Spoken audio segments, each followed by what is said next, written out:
You want this? You do this. If you want this, you do this. And if you want this, you do this. And if you want this, you do this. When these people talk too much, put that shit in slow motion, yeah. I feel like an astronaut in the ocean. She say that I'm cool. I'm like, yeah, that's true. I believe in G-O-D, don't believe in T-H-O-T. She keep playing me dumb, I'm a player for fun. Y'all don't really know my mental, let me give you the picture like stencil. Falling out in a drought, no flow rain was I'm pouring down. See that pain was all around, see my mode was kinda lounge. Didn't know which way to turn, flow was cool but I still felt burned. Hey everyone, welcome back to the shop. The night is quiet, the only sound is the low electric hum of the old fluorescent lamp hanging above the bench and that deep, familiar smell of dust, oil, and decades-old wood that never really leaves these walls. In front of me lies a relic, a massive early 2000s computer monitor, the kind with a thick glass screen and a plastic case heavier than some modern televisions. To almost anyone else, this thing is electronic waste, something to be tossed into a dumpster without a second thought. But when I look at it, I don't see junk. I see a perfect 250 millimeter disc of crystal clear acrylic that has been hidden from the world for 20 years, just waiting for the moment it gets to spin again. There's something almost sacred, almost meditative about rescuing objects the rest of the world has already written off.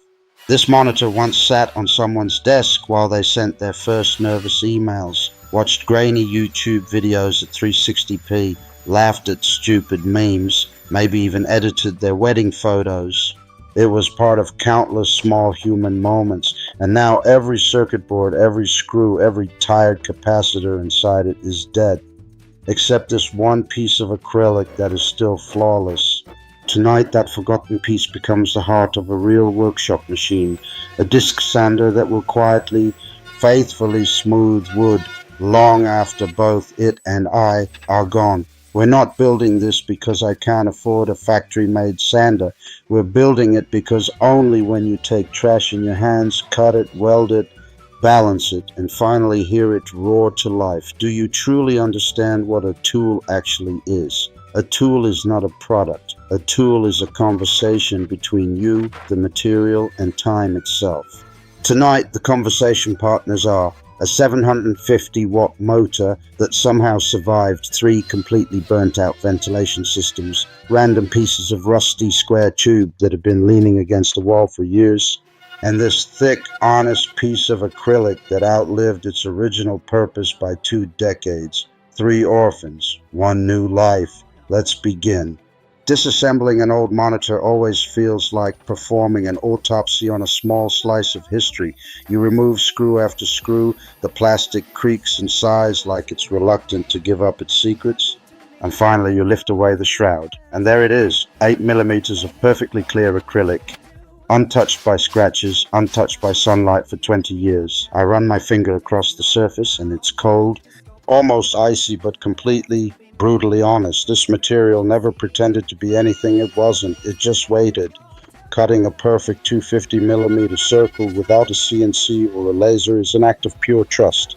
Trust in the blade not to wander. Trust in your hands not to shake. Trust in the acrylic not to crack under pressure. You draw the circle the old school way, find the center with a compass and a steady pulse, and then you guide the blade slowly, breathing with the machine. When the disc finally drops free, it lands on the bench with a soft, satisfying thud, the exact sound something makes when it is born for the second time. Down on the floor waits the motor. It looks tired, covered in dust and old grease, but when I cleaned the bearings last week, it spun as smoothly as the day it left the factory. 750 watts, 2800 RPM, raw, uncomplicated power. Enough to turn impatience into dust in seconds. I build the frame from 20 by 20 square tube that has been rusting peacefully behind the garage since who knows when. I cut, I weld, I grind, I paint everything matte black so the machine almost disappears into the shadows and only the spinning disc remains the star of the show. Every extra gram, every unnecessary bracket I leave out. The secret to any good homemade tool is ruthless minimalism. Include nothing that doesn't have a reason to exist. Less is never lazy when it's honest. The work table is made from another piece of acrylic, thinner this time, almost delicate, but still strong enough to take real punishment. I cut a precise slot so the disc can rise through it like the moon through clouds. Then I add the angle adjustment, a couple of slotted brackets, a wing nut, and suddenly it tilts smoothly from 0 to 50 degrees. Nothing here is over-engineered. Nothing is fragile. It's crude, honest, and accurate to within half a degree, exactly what you need and not a single thing more. Across the entire face of the big disc, I glue industrial-grade hook and loop. When the first sheet of 80 grit abrasive rips onto it, the sound is pure commitment, like tearing open a letter you already know will change everything. Under the table, I weld a simple 50mm dust port aimed directly at the point where wood meets grit. Later, when a shop vac is connected, the storm of sawdust will vanish before it even learns your name. Clean work is respectful work. First power-up is always the moment of truth. The disc wakes, slowly finds its balance, then suddenly screams into full voice. For a split second, I'm afraid the acrylic will explode into 1,000 shards, but it doesn't. It just sings. I take a rough piece of oak that has been sitting in the corner since last winter and press it gently against the spinning surface. Centuries of growth, storms, sun, and wind disappear in warm golden snow that gets sucked away instantly. There is a deep, almost spiritual peace in that moment, watching time itself being erased while simultaneously creating something smooth, something new, something that will probably outlast me by another century. I switch to 240 grit and run the same board again. One more pass and the surface feels softer than skin, warmer than skin, alive in a way no piece of fresh lumber ever feels. This machine doesn't simply remove material. It removes noise from life. It removes hurry. It removes every excuse we ever had for doing things halfway. Real smoothness is never an accident. It is thousands and thousands of tiny, deliberate, controlled destructions, all moving in exactly the same direction. Every tool we build with our own hands carries a piece of our soul embedded in the welds, in the slight wobbles we manage to eliminate, in the small asymmetries only we will ever notice.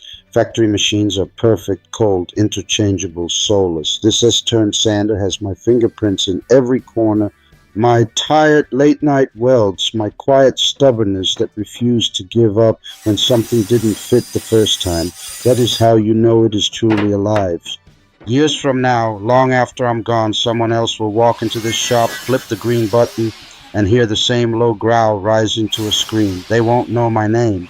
They might not even know the story of the old monitor that gave its heart to make this happen. But they will feel the patience, the care, the thousands of small decisions spinning at 2,800 revolutions per minute.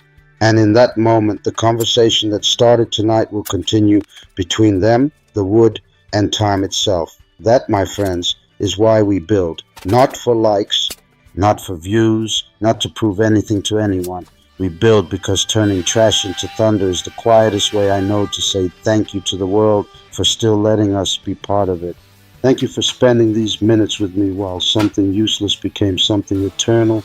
If this spoke to you even a little, leave a like, write in the comments what forgotten things you have brought back to life. I read every single one. Until the next time we make the impossible feel obvious, keep your hands dirty, your heart quiet, and your shop full of second chances. See you in the dust.